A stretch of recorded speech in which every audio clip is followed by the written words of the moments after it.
We all have them. Keychain cards, membership cards, speed passes. They're high-tech trinkets that are supposed to make our lives easier. But we found if you're not careful, they could get you into deep trouble.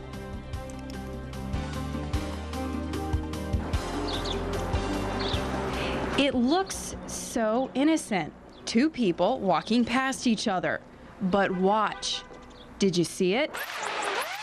That guy just stole her identity. How? By lifting the information stored on her keychain. So we'll take a look at these customer cards to show you how he did it and if there's any way to protect yourself in the age of high-tech shopping. Giant and Super Fresh and library card. CVS. Like so many shoppers today, Karma Quinn has more cards than keys on her keychain. But do you know what's on those cards? I really never even thought about it. No, I never have asked. And I guess whatever I buy. Safeway says it does use the cards to keep track of what discounts bring you into the store. There's no billing information attached to your card. So your card really is just meant for discounts and specials that you receive. So if you lose a keychain card like this one we found laying in a parking lot, a thief couldn't charge groceries on it. And you need a scanner device to read what little information the cards do contain, like your name and address. You can tell if it's a scanner card by looking for a barcode, but you won't find a barcode on a mobile Speedpass. That's because there's a tiny little radio antenna embedded into the device, and that sends all of your information to a computer inside the gas pump. Or right into the hands of Matt Green. Luckily, Green is not a crook. He's a grad student at Johns Hopkins University, whose team managed to break into this supposedly unbreakable technology. To show us how they did it, we asked our intern, Catherine, to put our Channel 2 Speedpass in her purse.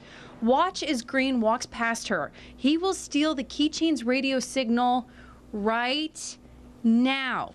You missed it, didn't you? It's kind of like a digital pickpocket.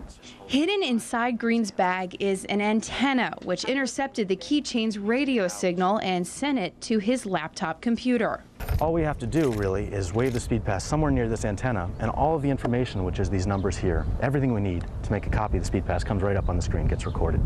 So she doesn't even know that we got this information. As far as she knows, I just walked by her with a briefcase. Green says it takes less than half a second, and he could steal hundreds of codes by walking through a crowded place like the airport. Now armed with our account information, our would-be identity thieves go on a shopping spree. First, they trick the pump into giving them gas with our stolen account number. We can buy as much gas now as we can fit in the car. Might as well get the best stuff since we're stealing the gas. Now, with a full tank, they take their free ride even farther. Their fake Speedpass is tethered to a computer in the back of their car. They say it would be easy to build a portable version, but they haven't needed to, because the cord didn't stop them from buying as much junk food as they could carry. Do you have a plastic bag by any chance? All purchased with our stolen account. In a written statement, ExxonMobil told us no fraudulent purchases have ever been made with a cloned Speedpass device. We strongly believe that the Speedpass devices remain much more secure than those made with credit cards.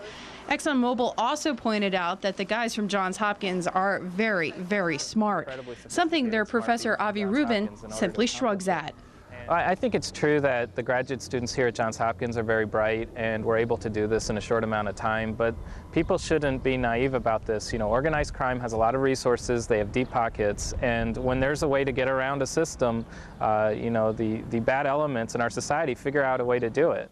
Professor Rubin says the invisible antennas used in a Speedpass could soon be used in passports, the European euro, even Michelin tires. So your information and your whereabouts can be tracked everywhere you go. And that bothers Matt Green, who knows better than anyone how that information can fall into the wrong hands. Even when it's sitting in your pocket, it's broadcasting all of your information out for anybody to see it, to pick it up who has an antenna. And I definitely don't use Speedpass anymore. Makes you think twice, doesn't it? Consumer groups say even the scanner cards are a problem because they're worried about what happens to all that personal data stores like Safeway collect. For its part, Safeway says it does not sell your data, but admits it has turned over its customer information to the police on several occasions. Tisha Thompson, ABC 2 News.